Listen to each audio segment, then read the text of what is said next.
Muito obrigada, Sr. Presidente.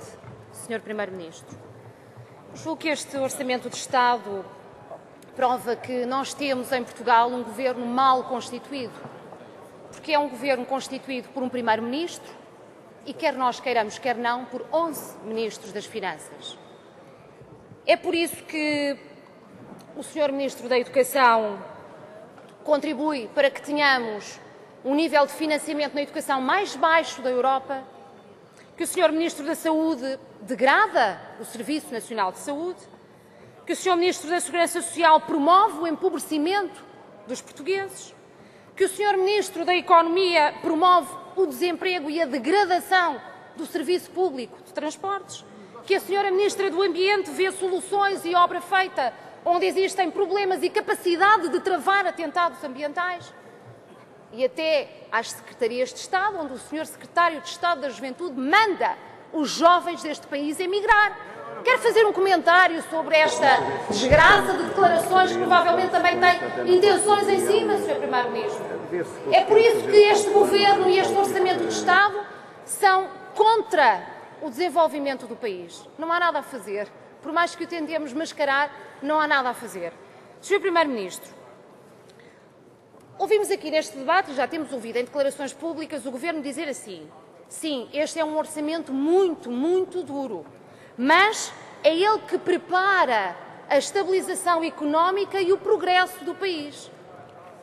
Nós até gostávamos de acreditar nisso, mas vamos ao relatório do Orçamento de Estado e às páginas tantas, mais precisamente na página 240, vimos dois gráficos perfeitamente assustadores sobre o futuro, imagino, Sr. Primeiro-Ministro, sobre esse futuro promissor. E um deles diz-nos que até 2015, não é 2013, é 2015, o crescimento do nosso país não atingirá sequer os 0,5% do PIB. Ou seja, é este país em recessão permanente, Sr. Primeiro-Ministro. O oásis prometido não vem aí, é o próprio quadro do governo que o diz. Vamos ao quadro de baixo, sobre a taxa de desemprego, e o que é que nos diz com todas as letrinhas? Que a taxa de desemprego se manterá a valores acima dos 10%, 10%, Sr. Primeiro-Ministro, até 2025. O futuro promissor não vem aí. Ou seja, aquilo que nos assusta é perceber que este Orçamento de Estado pode ser, de acordo com os quadros do próprio Orçamento de Estado, o princípio da desgraça permanente. E, portanto, Sr. Primeiro-Ministro, isto tem que ser clarificado, porque o Sr. Primeiro-Ministro anda a tentar justificar o injustificável, ou seja, a bondade deste Orçamento de Estado com aquilo que virá aí de promissor daqui a 2 aninhos. E, na verdade, não é nada disso que o próprio Governo prevê. Aquilo que o Governo prevê é que esta realidade se mantenha durante muitos e longos anos. E, portanto, falemos verdade aos portugueses. Porque aquilo que nós temos andado a dizer em termos de acusação às vossas políticas e a este Orçamento de Estado é que esta será a realidade. Esta será a realidade, mas os senhores dizem o contrário. E porquê que esta será a realidade? Porque, de facto, se tomam medidas políticas contra o desenvolvimento e contra o crescimento. Ou seja, retira-se poder de compra às populações e estrangula-se a economia. E isto, claro, depois dá uma permanente estagnação da capacidade de desenvolvimento e de crescimento deste país. Não há hipótese, não há volta a dar.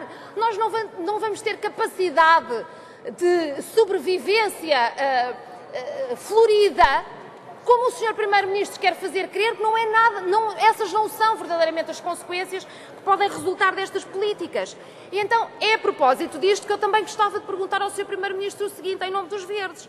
Estas medidas que são anunciadas como transitórias, como o corte nos salários, o corte nas pensões, o corte no subsídio de Natal e no subsídio de férias, o congelamento da progressão nas carreiras, a taxa do IVA, isto são tudo medidas anunciadas como provisórias. Provisórias até quando, Sr. Primeiro-Ministro? Porque elas, na verdade, são o motor desta desgraça anunciada no próprio Orçamento de Estado para o futuro.